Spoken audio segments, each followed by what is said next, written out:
in front of that congressional hearing I think that all but secured her demise.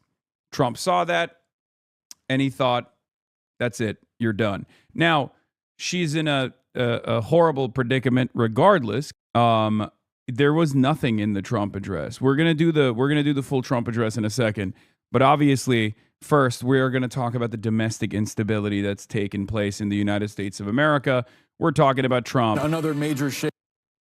Seismic shift, ladies and gentlemen. As we already played the crab rave earlier, you already know Pamela Jo Bondi is out as the Attorney General. Let's take a look. Wake up at the White House. Attorney General Pam Bondi has been ousted. Let's go now to CNN senior White House correspondent Kristen Holmes. Kristen, tell us what you're learning. This is brand new. Yeah, things are very fluid. They're moving very quickly, but I am told that Pam Bondi has been officially fired. She's out of her role. Now, where she goes next, that is a question mark. I was told in the meeting or in the conversation President Trump had with Bondi yesterday, he floated the idea of a judgeship as a potential landing place for Bondi. And in the interim period, while they are figuring out who is going to take over as Attorney General, Deputy Attorney General Todd Blanche will step into that role. So he will be serving in the interim. Pam Bondi, though, is out. We had already reported that she was in Florida. We have been talking about for the last several hours how in the last week, President Trump had been calling allies, asking about firing her, who should replace her. It doesn't seem as though they have someone. Perhaps the Dow is below 50K. And that might have played a role in the Pam Bondi ouster. Who knows? Turns out, if you place a lot of emphasis on the Dow and then your president decides to blow up the energy markets, you might be the first to go.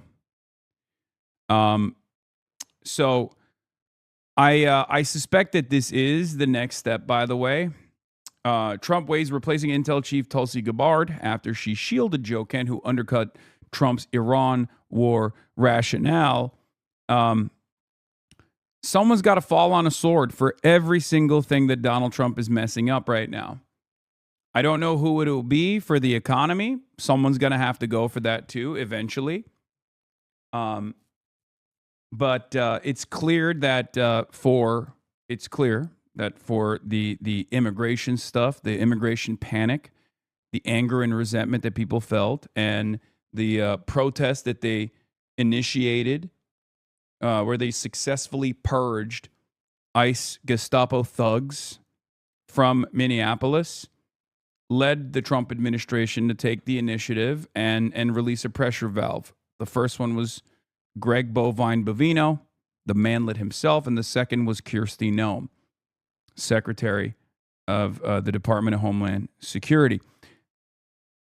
Pam Bondi is the sacrificial lamb for the Epstein files, because the Epstein files is yet another pressure point for the admin.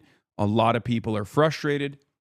About the Epstein files and the lack of revelation and the rollout of the Epstein files, the lack of transparency. Shouts out to Ro Khanna and Thomas Massie for leading that charge. They did a phenomenal job. I mean, these sorts of things don't just happen, right? Sometimes it's good for politicians to lean into the public pressure. Sometimes if the politicians don't do that, the people will create that public pressure, as they did in Minneapolis, right? Central Committee, thank you for the raid. Michael from Taiwan. Michael refusing to call it Chinese Taipei. Thank you for the raid. Hope you had a good stream. But as I was saying, Pam Bondi's disastrous performance in front of Congress, in front of that congressional hearing, I think that all but secured her demise. Trump saw that and he thought, that's it, you're done. Now, she's in a a horrible predicament regardless, because there's no one in that position that can successfully defend the Trump administration's lack of interest in identifying Jeffrey Epstein co-conspirators. Trump himself is obviously heavily involved with Jeffrey Epstein. So she's almost in the same situation that Israel defenders are when they have to defend the indefensible, right? So that's precisely what happened here. Donald Trump made her fall on the sword, a pressure valve. There's two other areas that Donald Trump has to release pressure on as well to make it seem like he's actually responsive to the needs of the public. One of them is going to be the war in Iran, and the other is going to be on inflation. So I don't know exactly how he's going to retaliate on that front, how he's going to release another pressure valve on that front as well. But Pam Bondi will be remembered as the attorney general who watched videos and saw images of powerful men raping kids and decided to protect the men. Is true.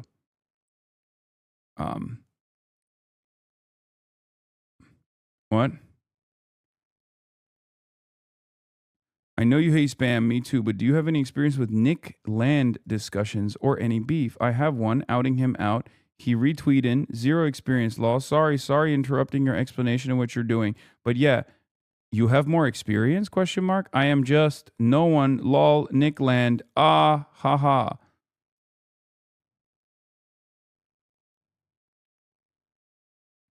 Any experience with having beef with Nick Land? What?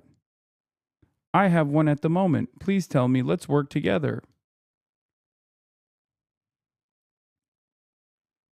Okay, I don't know what that is, but good luck to you, chatter.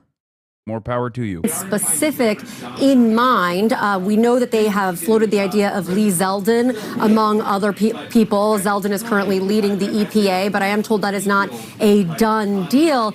President Trump, interestingly, did issue a very flattering for President Trump's statement about Bondi last night, saying Attorney General Pam Bondi is a wonderful person and she is doing a good job. The reason that I note that is that because when we saw Kristi Noem being fired, there was none of that kind of generosity of spirit when it came to President Trump. Now, just a reminder, Bondi has a very close relationship with Susie Wiles, the chief of staff. They're both political operatives in Florida. They kind of came up together, so they have a long-lasting relationship. But President Trump had grown increasingly frustrated about a number of issues. One, didn't believe that some of the cases against his adversaries or political adversaries were being brought fast enough. He didn't believe that she had handled the Epstein files well, among other things. So we do know they had this conversation yesterday in which essentially President Trump told her that she was not long for this world, that he would eventually be replacing her. What we know now is that she has been officially fired. And again, Todd Blanche will step into that role as the deputy attorney general into an acting attorney general role. And Kristen, this now marks the second cabinet position that Trump has fired and now has sought a replacement for within the last month. What can you tell us about Blanche himself, his relationship to Trump? Obviously, he's going to be in the acting role until a new attorney general is put in place. Well, look, Blanche and President Trump are incredibly close. He served as his personal attorney before taking this role as the deputy attorney. I mean, yeah, Todd Blanche and Pam Bondi are both former defense attorneys for the president. A spectacular conflict of interest for any administration. And for Donald Trump, it's just another Tuesday, right? I mean, there is such an overwhelming force of corruption in this country, in this administration, that is so transparent, so in your face, that I think most people have given up. Most people have given up on even addressing it, right? Where they're like, yeah, what are you going to do? I mean, it's unbelievable.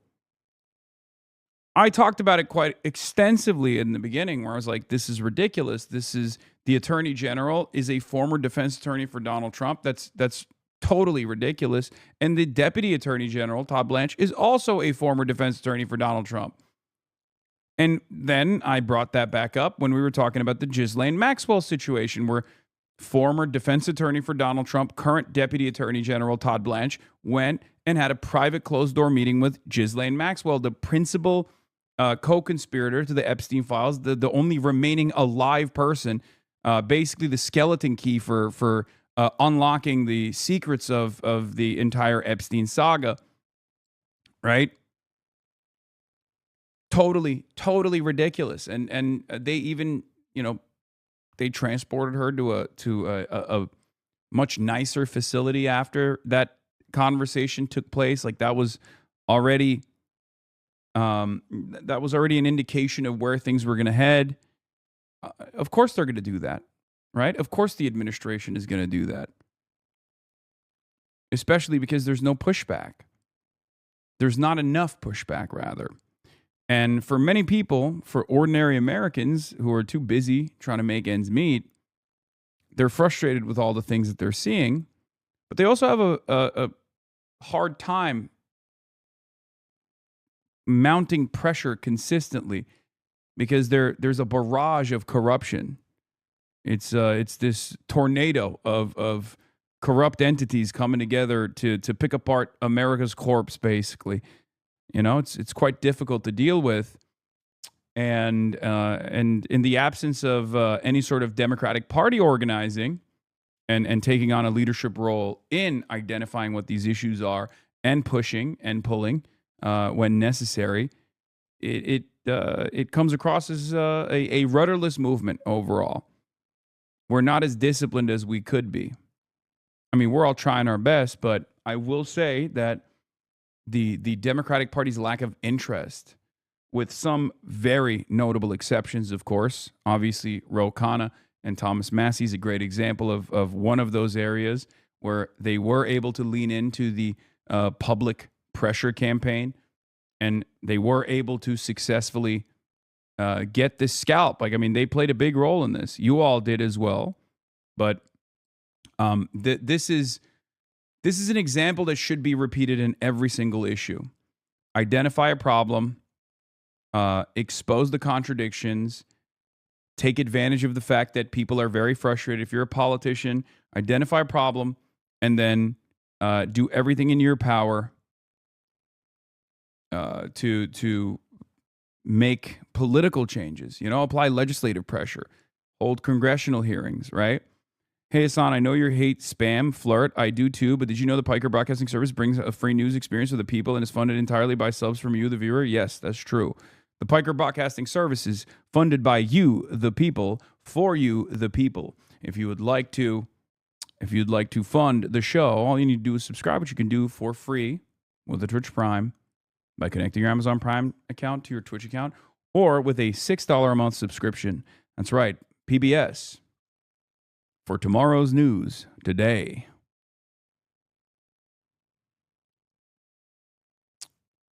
Set to it run. Thank you for the 20 gifted subs. You can also gift subs to others as well.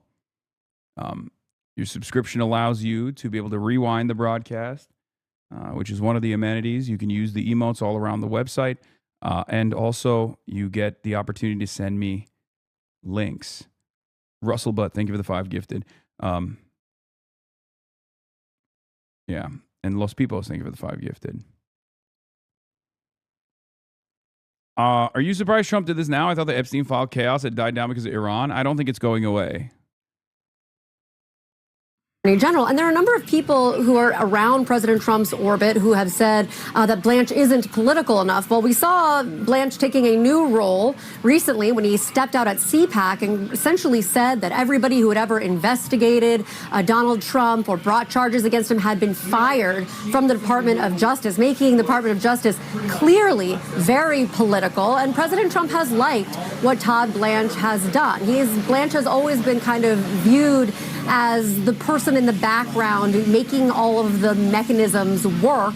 Now, of course, he'll be front and center, but it doesn't sound as though he's going to take this position long term, that they are going to still find a figurehead, so to speak, as the actual attorney general, but that he will be filling in the interim time period. And I do want to note, one of the things that's so fascinating about this removal of Kristi Noem and this removal now of Pam Bondi is that we spent the better part of over a year with no upheavals, with no turnover within the cabinet. And that was intentional, something that President Trump, Susie Wiles, did not want in his second term to look like a revolving door, the way it had looked in President Trump's first term. But obviously now we are entering a new phase of President Trump's presidency, with him feeling as though the people who aren't working, and he's going to get rid of them.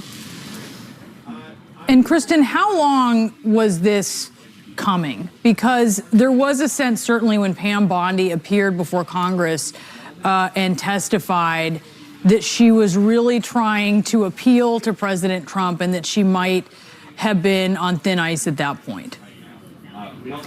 So it kind of depends on what you mean in terms of how long has this been coming, because there has been frustration with Bondi off and on since almost the beginning of President Trump's tenure, specifically when it came to the handling of the Epstein files. There was a big swath of people, and obviously we saw the Chief of Staff, Susie Wiles, had said that in the interview with Vanity Fair when she said the Department of Justice whiffed on the Epstein files. There was a general feeling that that was the case, and they placed a lot of that blame on Pam Bondi, not on Kash Patel or on Dan Bongino, but on the Attorney General, because she was the one who was responsible for bringing in all of those influencers and giving them those binders, if we remember that from early in the administration. She was also the one who said on Fox News that she has the Epstein files on her desk and she'd be releasing them soon.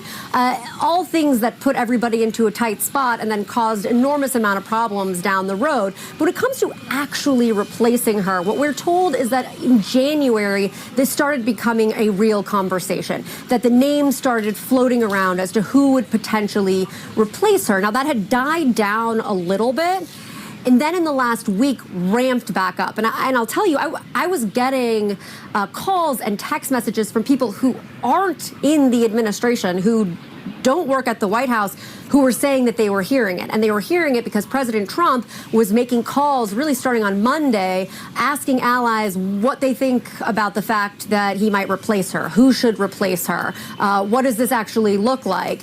And that is when we really saw, obviously, all of this kind of snowball leading to a conversation between the two of them and then her ultimate firing.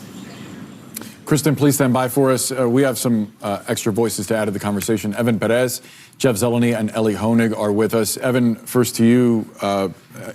You could see this coming, but we weren't sure. Earlier it was described as a gray area that she was in, that she might be able to salvage her job. Clearly she couldn't. Right. I mean, look, Kristen is what Kristen describes is what we've all been going through since January when these rumors first came up. It appeared that the president might actually do it in January, and then it died away. And we, as you know, from covering the Trump administration, you just never know whether it's real, whether there's just a faction inside the White House. They spend a lot of time knifing each other, and so we never know it's real until the president actually latches onto it. And so that's when it really became, it appears, a lot more real this week, when he was seeming to take action to try to find some names of some possible replacements. It is interesting that it was Pam Bondi that ate the axe here. And I do think it's because he really did not like her performance, specifically in front of Congress. Right? Because, like, how do you not cut Kash? I think Kash is one of the least popular figures in the admin. And he is largely seen as, like, the responsible figure for messing up the Charlie Kirk stuff. There's no threat. I mean, there is no... no one trusts him, right? Like, he is not a trustworthy figure at all. I mean, I know he's loyal, but so is Pam Bondi, right?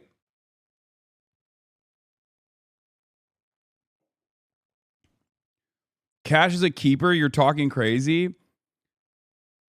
Kash is a jester, bro. He wrote a kiss ass book for Trump. I mean, so is okay, chat. Every single person that we're talking about in this administration is in that position that they're in currently because they've ass-kissed Donald Trump. There's not a single person that's in that position due to competence. They're all there for loyalty. That's always been the case since day one. We already know that, right? So it's actually surprising that Donald Trump would axe Pam Bondi, who is seemingly a little bit more competent than Kash Patel and just as loyal as Kash is. And I guess it's because of that televised congressional hearing. He really did not like that. For Bondi, what we've seen is she's taken a different tack from what we've seen in the previous administration, the first Trump administration, when Bill Barr and Mike Pompeo fell out of favor. One of the things they did was they avoided Trump. They just reduced their amount of exposure to him as a way to sort of like let him sort of calm down. Bondi has taken the opposite tack. She has spent a lot more time with him. She's seemed to try to be more present as a way to ingratiate herself with the president. In the end, it did not work. And really, the original sin goes back to February of last year, when she orchestrated that event at the White House with these binders with documents that were years old. They'd been in the public sphere for years, and she didn't seem to know that. She didn't know that. And at that time, if you remember, the administration is new in office. There is really no constituency. There was nobody demanding the Epstein files. And she created this event out of nowhere. No one really was expecting that. And so they have not been able to live down that moment since. And the damage to the president because of that, I think, has been incalculable because, MAGA base has not let it go. She wasn't the president's first choice for this job. Let's remember, it was Matt Gaetz who could not be confirmed. That was not going to fly. And now I wonder, Jeff, how tough it is going to be to confirm someone to replace her, considering. What do the MAGA folks think about these types of things, these firings? Do they just believe that Trump is always right and he must have had a great reason to fire her? Yes. But I also don't. These past couple of days, we have perhaps been too focused on. Hold on. These past couple of days, we have perhaps focused too much on situation monitoring and not enough on how the Trump, the MAGA movement is coping with this stuff. I mean, they're a cult, so they're obviously going to always agree with Donald Trump first and foremost. But obviously, this is any kind of initiative that Trump takes, any kind of move that Trump makes like this, he's doing it with the base in mind. I do wonder how they. I do wonder how they communicate. I do wonder how they defend this kind of stuff. I guess for them, it's like, oh yeah, thank God he got rid of the perfidious Pam Bondi. She was the one who was rat fucking the admin. Maybe she was the reason why we couldn't get the Epstein files, out on time in a timely manner. I don't know. I don't know. You have to. I guess for some. To develop a better appreciation, develop a better understanding, we got to do hogwatch, right? We haven't really done enough hogwatch as of late because I've been too busy, covering the actual news and also simultaneously having to deal with hogs in our own ranks, right? The ostensibly left flank hogs, the centrist right-wing Democrats. So I don't know what the Asmin Goy team is saying. There are a number of senators. She and Kash Patel were put in their positions with promises of not going to retaliate or use DOJ or the FBI to go after President Trump's enemies. And yet we've seen that is exactly what it has been used for. So I wonder how difficult this process will be to find someone to replace her. I think the confirmation process will be very difficult and dramatically different from what we've just seen with the Secretary of Homeland Security, Mark Wayne Mullen. Even if a senator happens to be chosen, and if you have been mentioned possibly, one is going to be very reluctant to accept this position because Attorney General is different than every other position in the cabinet. And there's what is this? MAGA mom has been saying she wants Bondi fired to atone for Epstein. Boomer MAGA will be all over the moon with this. Interesting. I guess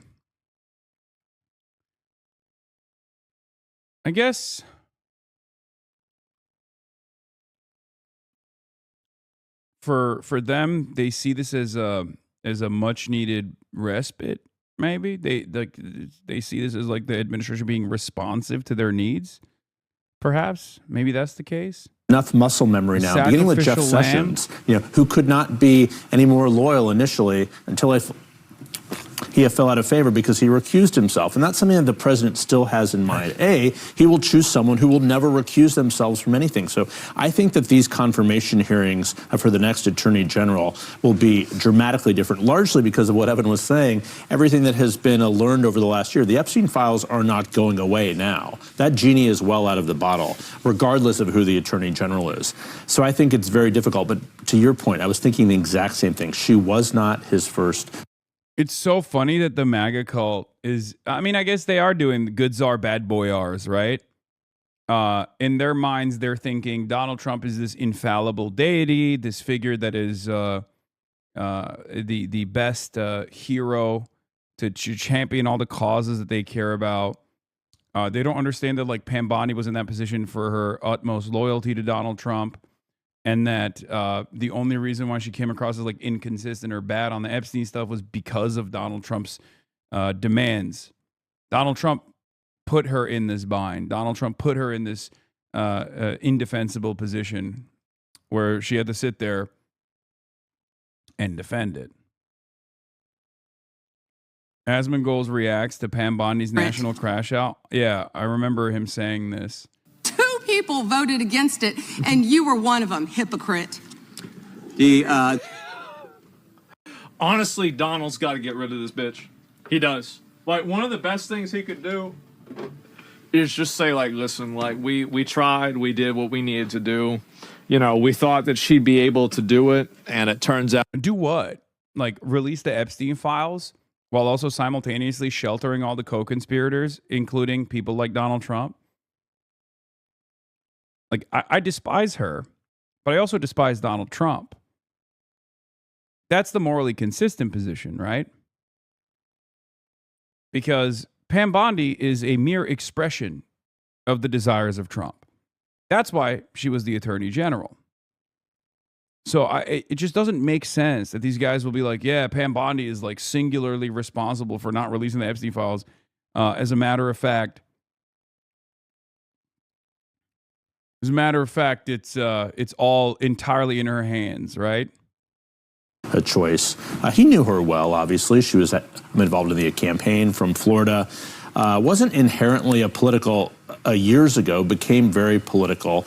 But she was not, she was chosen because she would be reputable and pretty easy to be confirmed after Matt Gaetz. So it's going to be fascinating to see who the president picks. Lee Zeldin is one of the leading contenders, a former member of Congress, different for a House member than a senator we've seen over the years here. So the confirmation process. Why would anyone take this position? You know your ass is just going to get cooked in congressional hearings 24/7.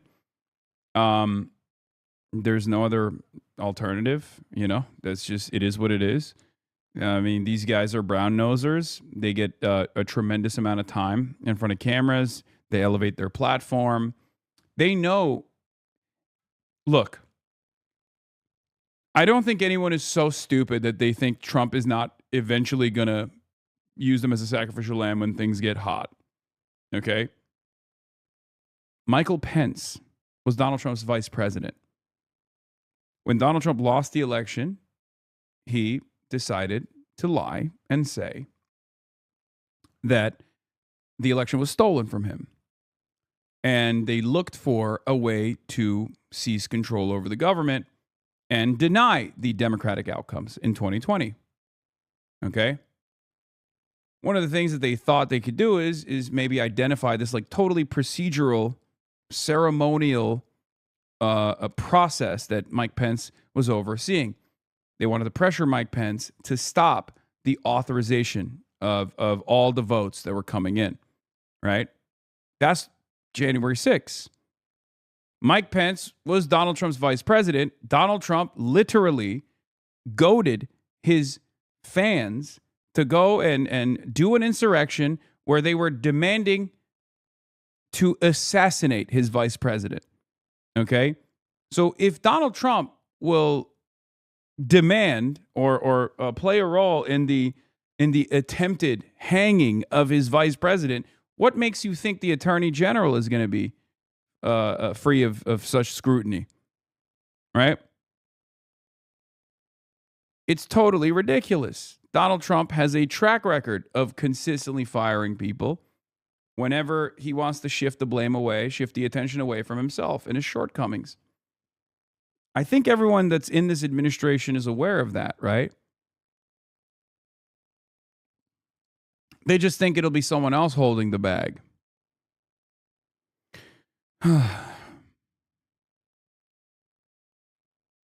Seems to me like Tulsi Gabbard might be next. I mean, get ready for this. It is going to be much more complicated than the one we just saw last week. Let's get to Donald Trump's insane speech last night, which was just a rehashing of virtually all of his Truth Social posts, wrapped up in a nice little 18-minute speech. Okay? So last night, Donald Trump delivered the State of the Union, and everyone was expecting him to make a new revelation here. He did not. He basically just summarized all of his Truth Social posts. And that was it. So let's take a look at the playback reel of the Trump victory speech. President of the United States.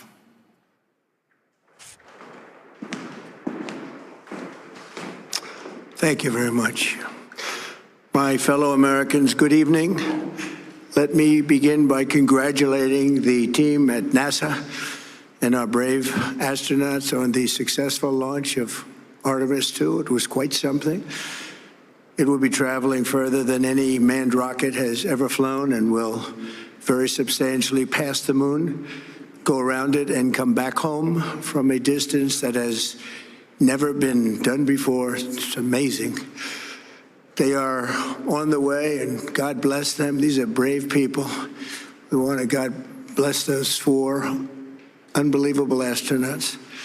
As we speak this evening, it's been just 1 month since the United States military began Operation Epic Fury, targeting the world's #1 state sponsor of terror, Iran. In these past 4 weeks, I'm waiting for him to accidentally say Epstein's Fury. I believe in my heart that it will happen at some point. Also, one thing that I noticed, because I was listening to this while I was waiting to deliver my speech in the conference room that I was in, he was very winded. Like, he just seems tired. He seems out of it, you know? Labored breaths. He's angry. It's late. It's late for him. Kind of feels like he just doesn't want to do this at all. Our armed forces have delivered swift, decisive, overwhelming victories on the battlefield. Victories like few people have ever seen before. Tonight, Iran's Navy is gone. Their Air Force is in ruins. Their leaders, most of them, terrorist regime they led, are now dead. Their command and control of the Islamic Revolutionary Guard Corps is being decimated as we speak. Their ability to launch missiles and drones is dramatically curtailed, and their weapons, factories, and rocket launchers are being blown to pieces. Very few of them left. Never in the history of warfare has an enemy suffered such clear and devastating large-scale losses in a matter of weeks. Our enemies are losing, and America, as it has been for 5 years under my presidency, is winning, and now winning bigger than ever before. Before discussing this current situation, I also want to thank our troops for the masterful job they did in taking the country of Venezuela in a matter of minutes. That hit was quick, lethal, violent, and respected by everyone all over the world. After rebuilding our military during my first term, we have by far the strongest military anywhere in the world. And now we're... Yeah, so strong, and yet we cannot defend our allies. We cannot defend any of the countries that are oil-rich countries that give us trillions of dollars in investment in exchange for purchasing our weapons at a comfortable price point. Yeah, strongest military of all time, and yet, once again, has been taking L after L for the past 33 days now. Strongest military of all time, and yet we need an additional $200 billion to up our defense capabilities, our offensive capabilities. Strongest military of all time, yet we've utilized a quarter of our Tomahawk missile launchers. It's just, I don't know. It's kind of hard to make this argument, I feel like. Working along with Venezuela and are, in a true sense, joint venture partners. We're getting along incredibly well in the production and sale of massive amounts of oil and gas, the second largest reserves on Earth after the United States of America. We're now totally independent of the Middle East, and yet we are there to help. We don't have to be there. We don't need their oil. We don't need anything they have, but we're there to help our allies. Tonight, I want to provide an update on the tremendous progress our warriors have made in Iran and discuss why Operation Epic Fury is necessary for the safety of America and the security of the free world. From the very first day I announced my campaign for president in 2015, I have vowed that I would never allow Iran to have a nuclear weapon. This fanatical regime has been chanting death to America, death to Israel for 47 years. Their proxies were behind the murder of 241 Americans in the Marine barracks bombing in Beirut, the slaughter of hundreds of our service members with roadside bombs. They were involved in the attack on the USS Cole, and they carried out the countless other heinous acts, including the just horrible, bloody atrocities of October 7th in Israel, something that most people have never seen anything like it. This murderous regime also recently killed 45,000 of their own people who were protesting in Iran. 45,000 dead. For these terrorists to have nuclear weapons would be an intolerable threat. The most violent and thuggish regime on earth would be free to carry out their campaigns of terror, coercion, conquest, and mass murder from behind a nuclear shield. I will never let that happen, and neither should any of our past presidents. This situation has been going. Yeah, no one has ever seen numbers like the ones that the Iranian regime has slaughtered. Numbers always swinging wildly in every direction, and now it's 45,000. Last week he was saying it was 30. Sometimes he'd say it's 50. Now he's saying it's 45,000.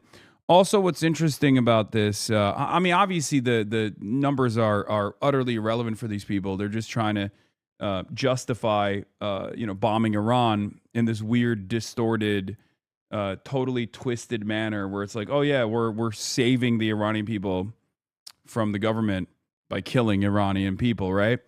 But every other part of this story, which is supposed to be a justification for why they're bombing Iran, is also ridiculous. Father of the roadside bomb, Qasem Soleimani, it's bullshit. He also brings up the fact that he destroyed the JCPOA, which is ironic because the JCPOA was a resounding success in terms of developing diplomatic relations with Iran. It totally undermined the hawkish posture that we had towards Iran. All of a sudden, there was actually success in terms of undermining the nuclearization initiatives, like the nuclear proliferation that Iran was engaging in, which obviously, if you're being sincere, if you're looking at the situation, as far as like the nuclear proliferation of Iran, you understand that their enrichment process was simply to gain leverage so they could get sanctions relief. It wasn't actually a sincere attempt to develop a nuclear weapon, right?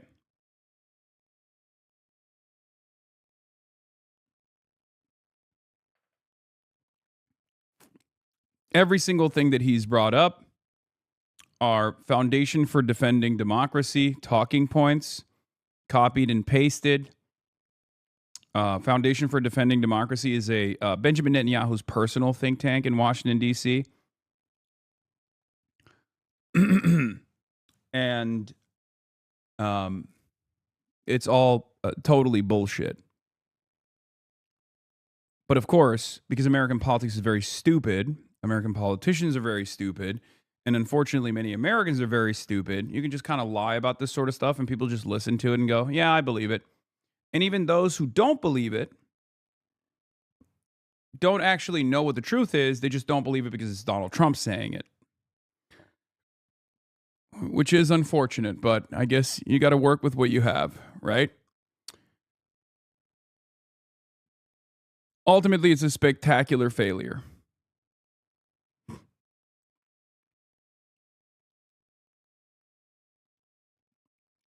Someone in the chat says, I honestly wonder if Hirsch is a Mossad asset after all. What good is a nuclear deterrence that people don't know about? He publicized this shit for Israel. You're out of your mind. Calling Seymour Hirsch a Mossad asset is insane.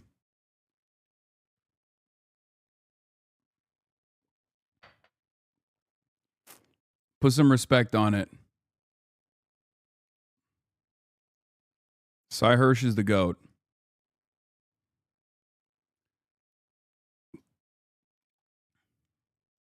Hey, Hasan, I think you called it on Tucker Carlson running in 2028. I just listened to a Vox interview and his rhetoric sounded intriguing. Even the interviewer point blank asked him if he was going to run for president, and his sheepish denial did not sound convincing. If Tucker Carlson doesn't actually run for president in 2028, he's going to offer a massive platform and legitimacy in the anti-Israel slant, the anti-war slant to whoever actually does run. That's the goal for Tucker Carlson. That's the role he will play. Either he will personally run for president, or he will give the established legitimacy that he has, the credibility that he has as a true anti-war voice to whoever runs for president. I personally think it will be him, but others think it could be J.D. Vance or maybe Marco Rubio. Who knows? Going for 47 years and should have been handled long before I arrived in office. I did many things during my 2 terms in office to stop the quest for nuclear weapons by Iran first. And perhaps most importantly, I killed General Qasem Soleimani. What's really interesting also about Donald Trump bringing up the Iranian regime's death toll, right? They killed 45,000, he says. He ends the speech by talking about how he's going to bomb Iran back to the Stone Age.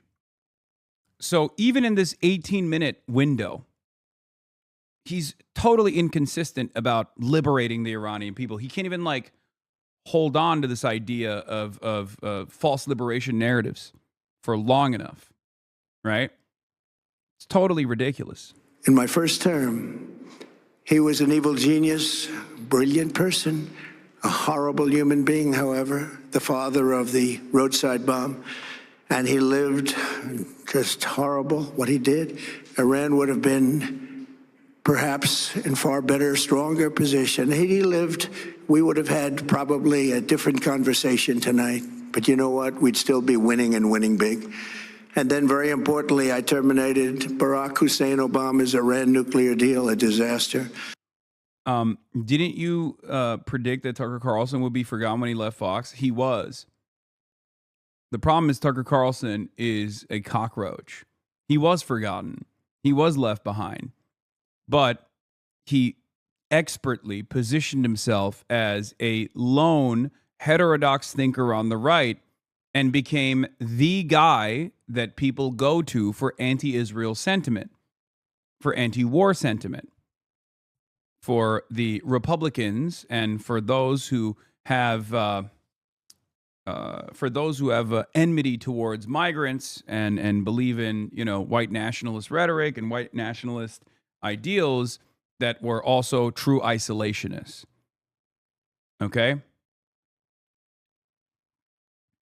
So for the longest time, he was actually forgotten. But then he carved out a space for himself and totally leaned into the popular momentum around anti-Israel sentiment, anti-war sentiment.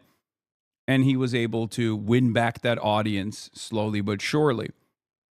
He also was able to successfully use his previous influence and previous credibility as an insider to secure a bunch of high-profile interviews where he dismantled the unconvincing pro-Israel arguments from some of the most rabid ultra-Zionists we've ever seen.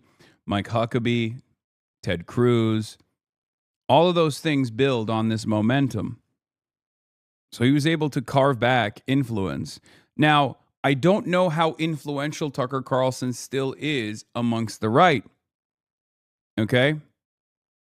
I don't know, because when you look at the MAGA cult, it's not like they have any, it's not like the MAGA cult personally have any negative feelings about going to war with Iran. The MAGA cult has been 100% on board, right? So I don't know if Tucker Carlson is actually convincing Republican voters necessarily. I think it's more damaging than that. I think Tucker Carlson's new audience is actually not comprised of right-wingers, but of independents, centrists, and liberals. I think he's changed his lane quite a bit.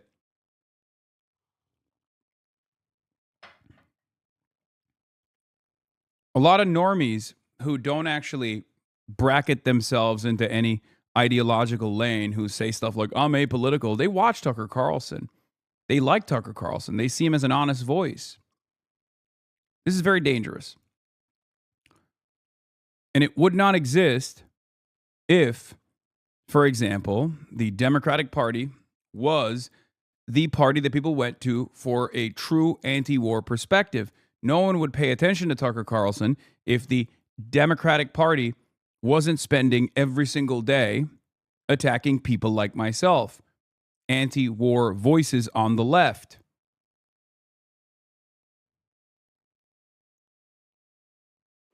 Have some conversations with your liberal coworkers, and you'll very quickly realize that many of them actually don't have any negative association with Tucker Carlson. They probably like Tucker Carlson, lifelong Democrats. Trust me on this. Obama gave them $1.7 billion in cash, green cash. Took it out of banks from Virginia, D.C., and Maryland, all the cash they had. He flew it by airplanes in an attempt to buy their respect and loyalty, but it didn't work. They laughed at our president and went on with their mission to have a nuclear bomb. His Iran deal would have led to a colossal arsenal of massive nuclear weapons for Iran, and they would have had them years ago, and they would have used them. Would have been a different world. There would have been no Middle East and no Israel right now, in my opinion, the opinion of a lot of great experts, had I not terminated that terrible deal. And I was so honored to do it. I was so proud to do it. It was so bad right from the beginning. Essentially, I did what no other president was willing to do. They made mistakes, and I am correcting them. My first preference was always the path of diplomacy, yet the regime continued their relentless quest for nuclear weapons and rejected every attempt at an agreement. For this reason, in June, I ordered a strike on Iran's key nuclear facilities, an Operation Midnight Hammer. Nobody's ever seen anything like it. Those beautiful B-2 bombers performed magnificently. We totally obliterated those nuclear sites. The regime then sought to rebuild their nuclear program at a totally different location, making clear they had no intention of abandoning their pursuit of nuclear weapons. They were also rapidly building a vast stockpile of conventional ballistic missiles, and would soon have had missiles that could reach the American homeland, Europe, and all of this stuff is fake.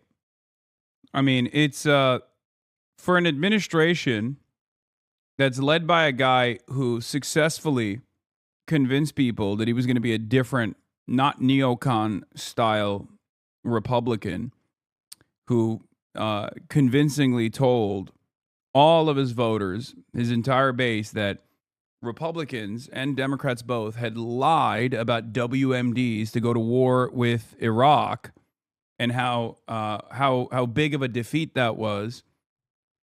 He's doing that over and over again. When he says the Iranian nuclear capabilities were emboldened, it's a WMD lie. Okay, it's not true. When he says that ripping apart the JCPOA was successful, ripping apart the JCPOA was actually a good thing as far as like denuclearizing Iran, also wrong. When he says that all of the people that he has killed and the Iranian capacities is diminished, also a lie. Also, this doesn't get people to support the war because the U.S. started it. This is bad PR to try to get manufacturer consent. Yeah, I just don't understand. I genuinely cannot understand what Donald Trump was trying to accomplish with this speech, because this is just a rehashing of all of the other Truth Social posts that he's made leading up to this moment. And they made a big show of it, right? Like Trump delivers a State of the Union, a presidential address to the nation, and all of the other, all the TV networks are playing this, right? The expectation is that he comes out and explains that he's going to either retreat or double down. And I don't think he gave people that at all. Most people, myself included, I listened to this last night. My takeaway was that I still don't understand where we're going. There's always a strategy behind even the inconsistency in the narratives, chatters. I suspect that this one was to calm the markets, I guess. Like to tell the markets that he is actually retreating, right? To try and manipulate the markets further, because it's very clear that that's what the markets want. They're desperate for a retreat. But even then,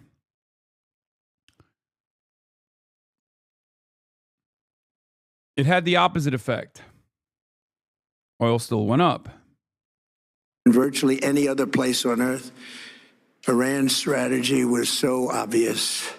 They wanted to produce as many missiles as possible, and they did, with the longest range possible. And they had some weapons that nobody believed they had. We just learned that out. We took them out. We took them all out so that no one would really dare stop them. And their race for a nuclear bomb, a nuclear weapon like nobody's ever seen before. They were right at the doorstep. For years, everyone has said that Iran cannot have nuclear weapons, but in the end, those are just words if you're not willing to take action when the time comes. As I stated in my announcement of Operation Epic Fury, our objectives are very simple and clear. We are systematically dismantling the regime's ability to threaten America or project power outside of their borders. That means eliminating Iran's navy, which is now absolutely destroyed.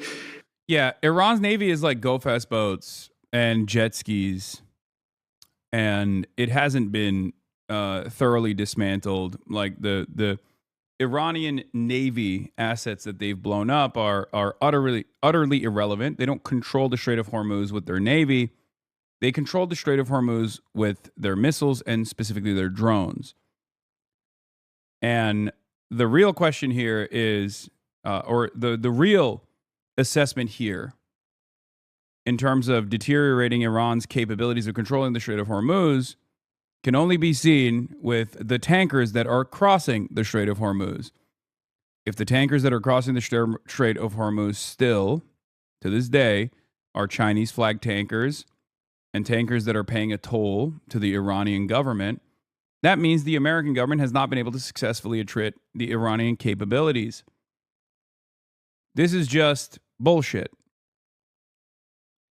This is self-soothing narratives. that the war effort is actually going well when, calm minds engaging in sober analysis can actually see that the truth is the exact opposite of the way Trump presents it. All the while, there's a allegation that yet another advanced enemy fighter jet was taken out near Keshem Island. The statement says the aircraft crashed into the waters between Keshem and Hangam Island. I don't know if that's the case. I don't know what kind of plane this is. It looks like an A-10, is what people are saying. We will find out soon enough.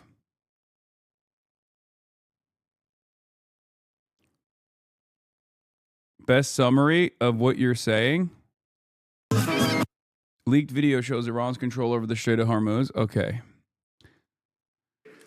Hurting their Air Force and their missile program at levels never seen before, and annihilating their defense industrial base. We've done all of it. Their Navy is gone. Their Air Force is gone. Their missiles are just about used up or beaten. Taken together, these actions will cripple Iran military, crush their ability to support terrorist proxies, and deny them the ability to build a nuclear bomb.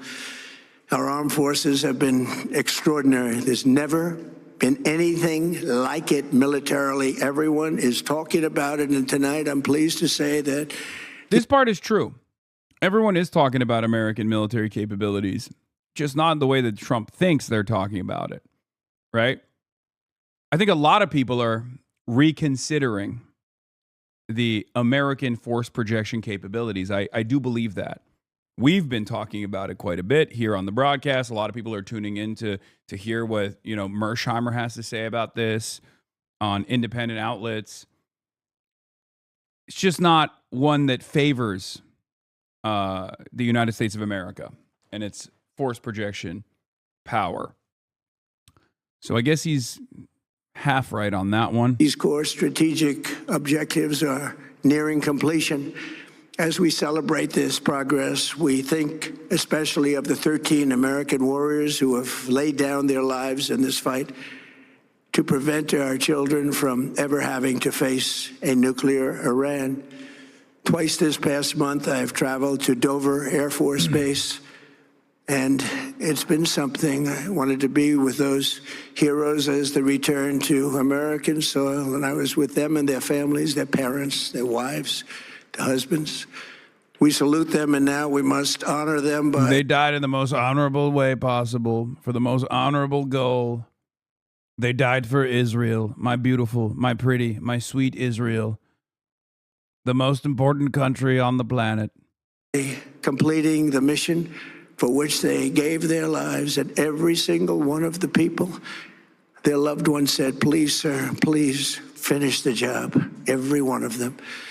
And we are going to finish the job, and we're going to finish it very fast. We're getting very close. I want to thank our allies in the Middle East, Israel, Saudi Arabia, Qatar. Can you clarify the money Obama gave to Iran? Wasn't it frozen funds? Yes. As the hegemonic superpower, the United States of America has the capabilities of freezing assets when Iran, as a sovereign state, trades with another sovereign state. That is what it was. When Donald Trump is talking about Barack Obama sending pallets of cash to Iran, what he's actually saying is one of the outcomes of the JCPOA was to unfreeze some of the Iranian assets for stolen oil, or for sold oil. Iran sold oil to some countries. Joe Biden had done something similar as well.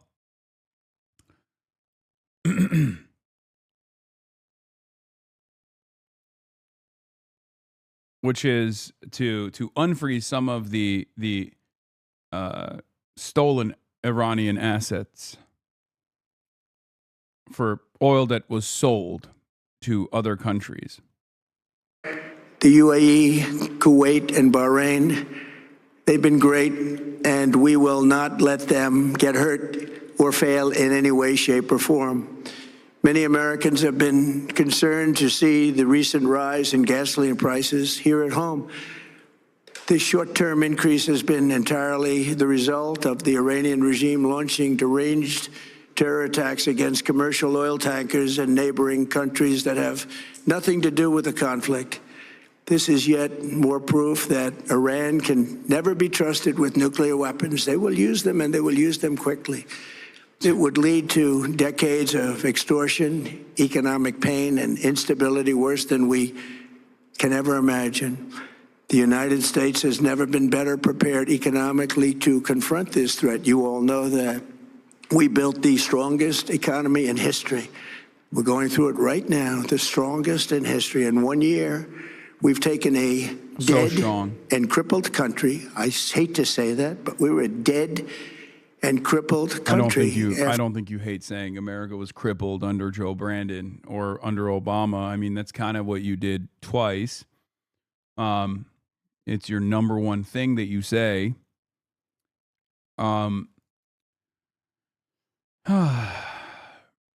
Also, the economy is the hottest from the standpoint of heat. I mean, totally.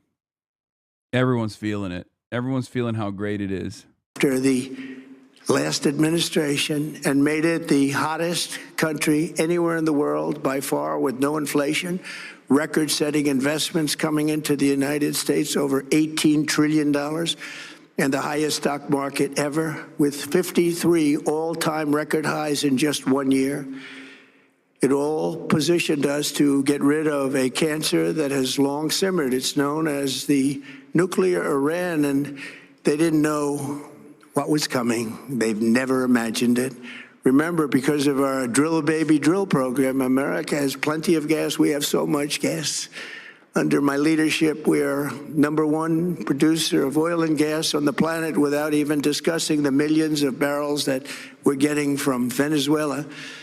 Because of the Trump administration's policies, we produce more oil and gas than Saudi Arabia and Russia combined.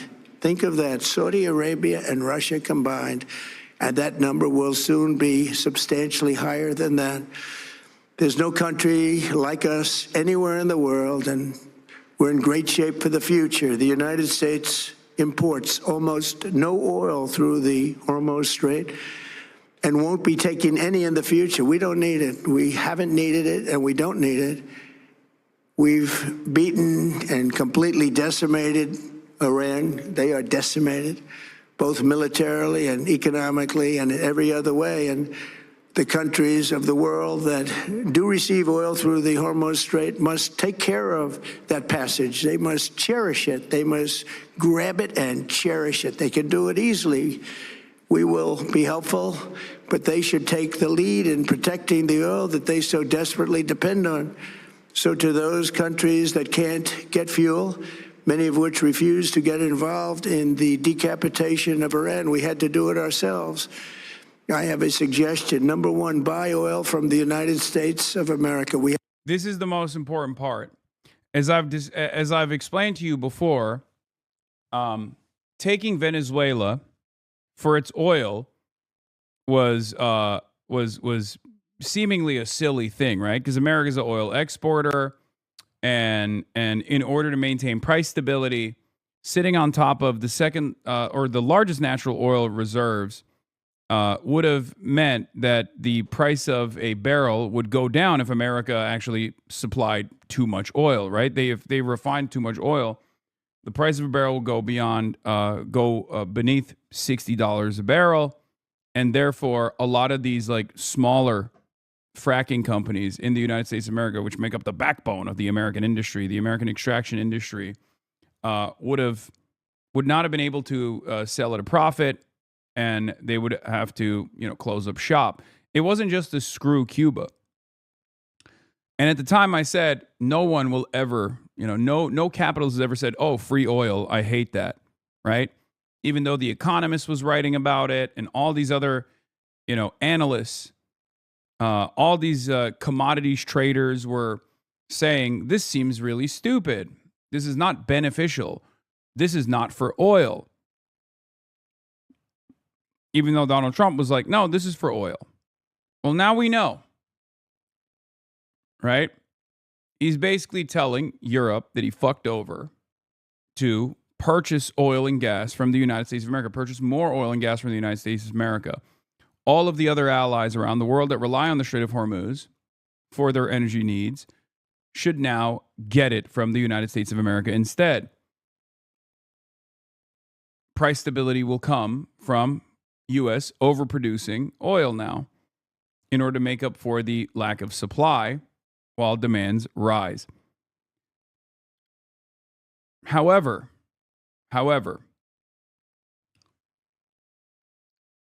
I don't think we have the logistical capabilities of rerouting to make up for 20% of the entire planet's needs. I don't think we have the refinement capabilities of building up the oil supply. So I don't know how we're going to achieve this goal, but basically it feels like that's what Donald Trump is spelling out here. Something that I suspected as like the only reasonable, only logical long-term goal here is the destruction of the GCC, diminishing GCC's capabilities of providing energy for the rest of the world, just destroying it altogether, and then making America one of the only countries on the planet that has the capabilities of supplying much needed oil to the rest of the world. Having said that, however, the runway for such a significant change would probably take up years and a shit ton of investment. I don't know if we have that capability at all.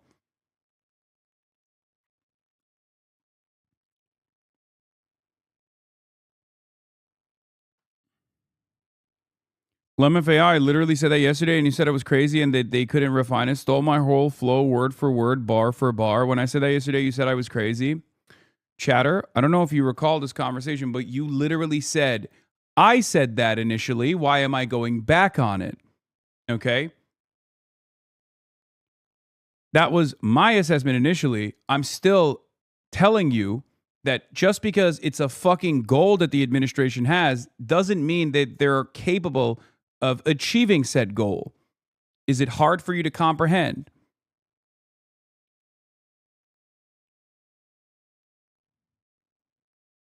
The Gulf is profoundly important for maintaining the petrodollar, okay? It's kind of